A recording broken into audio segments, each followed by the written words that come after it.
মির্জা ফখরুল ইসলাম আলমগীর আপনার পিতা চোখা রাজাকারের কথা আমরা ভুলে যাইনি।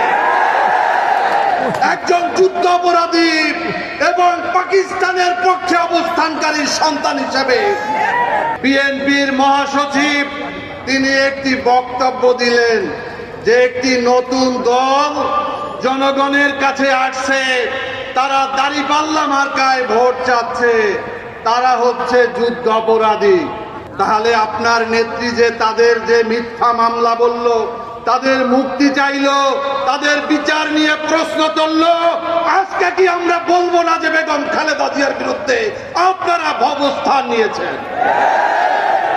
সংগ্রামী বন্ধুরা আমার, মির্জা ফখরুল ইসলাম আলমগীর কাছের ঘরে বসে ঢিল ছুড়বেন না।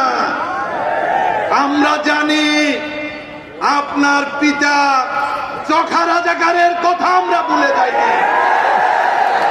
একজন যুদ্ধ অপরাধী এবং পাকিস্তানের পক্ষে অবস্থানকারী সন্তান হিসেবে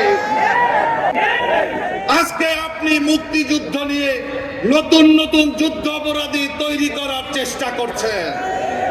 এই সমস্ত ভাঙ্গা ঢোল আর বাংলাদেশে বাজবে না। 5 তারিখে হাসিনা পালিয়ে গিয়েছে এবং এই মুক্তিযুদ্ধের চেতনার নামে বাংলাদেশে যে বিভক্তির রাজনীতি, বাংলাদেশে যে হানাহানির রাজনীতি, তার বিরুদ্ধে আজকে আমাদের ডাক্তার শফিকুর রহমান ঐক্যবদ্ধ বাংলাদেশের ডাক দিয়েছে। তাই বাংলাদেশ লিবার পার্টি আমরা বিএনপি ছেড়ে আমরা এখানে অবস্থান নিয়েছি। বন্ধুরা, আগামী 12 তারিখে ইসলামী ছাত্র শিবির যেভাবে 5টি ক্যাম্পাসে বিজয় অর্জন করেছে, আমরা জামাত ইসলামীর নেতৃত্বে আগামী বাংলাদেশে আগামী 12 তারিখে এই জাতীয় সংসদ নির্বাচনেও বিজয় ছিনিয়ে আনবো ইনশাআল্লাহ। আরেকটা কথা বলে শেষ করব। আব্দুল্লাহপুর থেকে শুরু করে সদরঘাট পর্যন্ত বিগত আওয়ামী লীগের সময়ে আওয়ামী লীগ, যুবলীগ, ছাত্রলীগ, স্বেচ্ছাসেবক লীগ, শ্রমিক লীগের যে অফিসগুলো ছিল, আপনারা সবাই জানেন কোন কোন জায়গায় অফিস ছিল।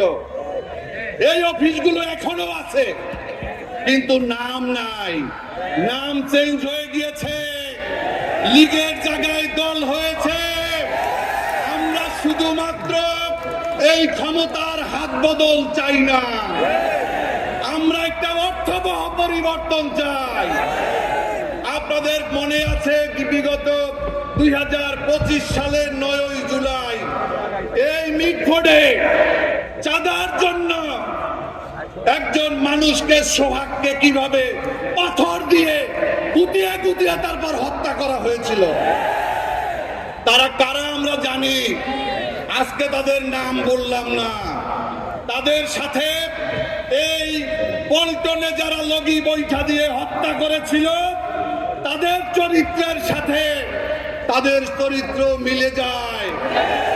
বিগত 5 তারিখের পরে বিগত 17 বছরের ফ্যাসিবাদের বিরুদ্ধে, দুঃশাসনের বিরুদ্ধে, গুম খুন আইনাগরের বিরুদ্ধে যেই শক্তিটি আন্দোলন সংগ্রাম করেছে, যেই শক্তিটি 17 বছর এলাকাতে থাকতে পারে নাই, ঘুমাতে পারে নাই মামলার কারণে, আজকে তারা প্রত্যেকটা এলাকাতে, প্রত্যেকটা অঞ্চলে আতঙ্ক হিসাবে তারা আবির্ভূত হয়েছে। বন্ধুরা, এরা যদি ক্ষমতায় যায়, ক্ষমতায় যাওয়ার আগেই তাদের এই অবস্থা, তারা ক্ষমতা পেলে কি করবে আপনারা সিদ্ধান্ত নেবেন।